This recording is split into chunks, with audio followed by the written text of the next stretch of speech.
I remember having observed this in a place where I was doing my ministry as a priest. There was one family, they were very poor, but the mother and father, they could not afford many things, but they were always encouraging the children. And the children were doing very well in school. On the other hand, I saw another family, very well off, highly qualified. All the time, their child was on demand. Do this, do that, you have to come first, you have to do this. The child was simply not able to do anything. What happened? In one place, there was a lot of encouragement. In the other place, there was discouragement. What kind of encouragement is it to tell the person, you have to do this? That is not in your control. But you have to give your 100% that you can encourage the person. And so today, when we look at Joseph, yes, he was from Cyprus, and he was coming from a wealthy family, Jewish family. But he had encountered Jesus, and he was probably, they say, one of the 72 whom Jesus sent with this kind of a command. Now, when Jesus died, the Jerusalem community also had him there, and they were struggling. They were kind of ostracized because they were now no longer Jews but Christians.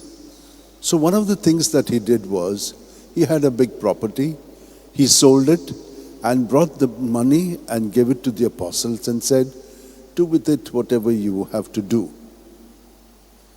They were simply amazed and astounded. And they said, he is truly a person of encouragement. He encouraged the fledgling church in the beginning. They were struggling. And then they sent him on a mission to Antioch. That's where he also went to Tarsus and called Paul, because Paul was discouraged in some other place. And so he had retrieved in a way, and he got him and said, come on, let's do work here. And both of them worked very hard for over a year in Antioch.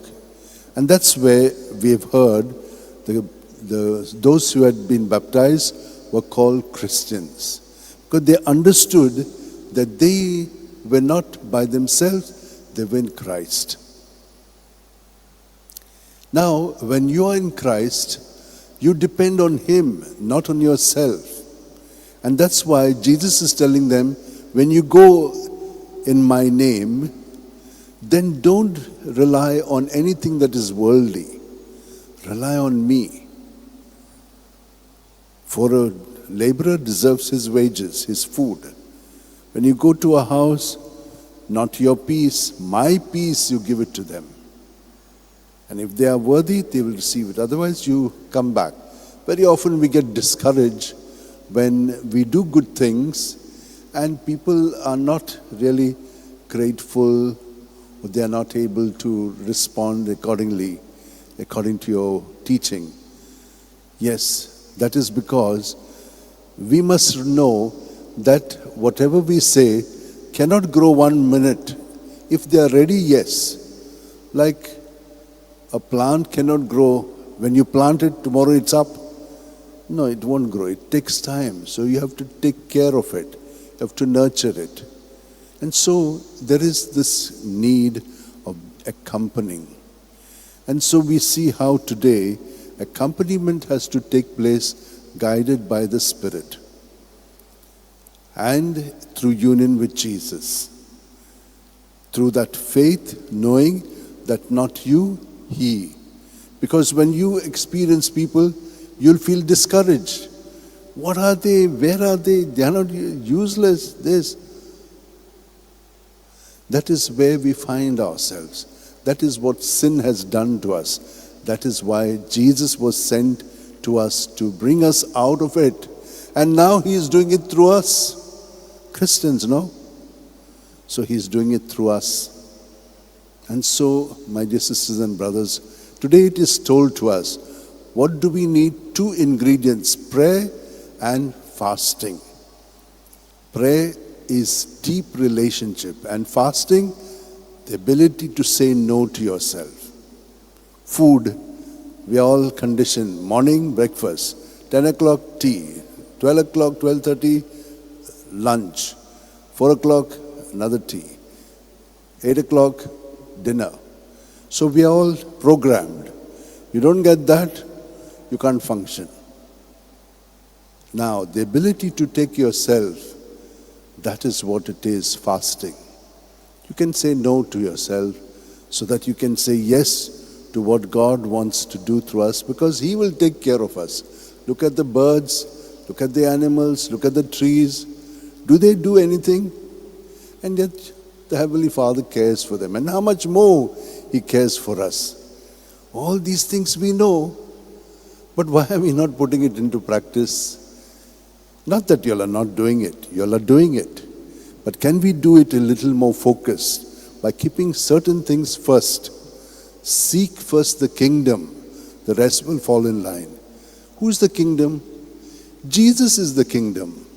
If you seek Jesus, He's in you, and you find Him there, the rest will fall in line. And for this, we need to pray, to fast, so that we say no to all the worldly things, to whatever we are conditioned to, and we are open to Jesus to live, love, and work through our thoughts, words, and deeds. Let's hold our hands like this, keep our eyes closed.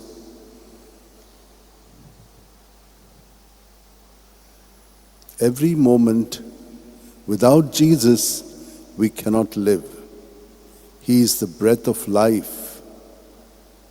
Every moment we experience Him. He gives us life, and what a complicated inside we have.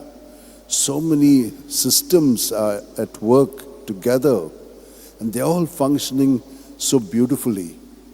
If we only have Him as the center, everything will be in place.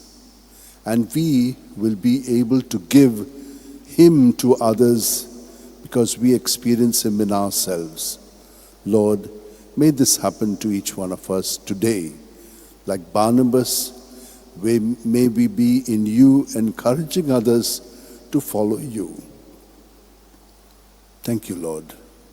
And let us make an offering of all our prayers during this offertory and ourselves, so that we may be transformed and become more like Jesus. Amen.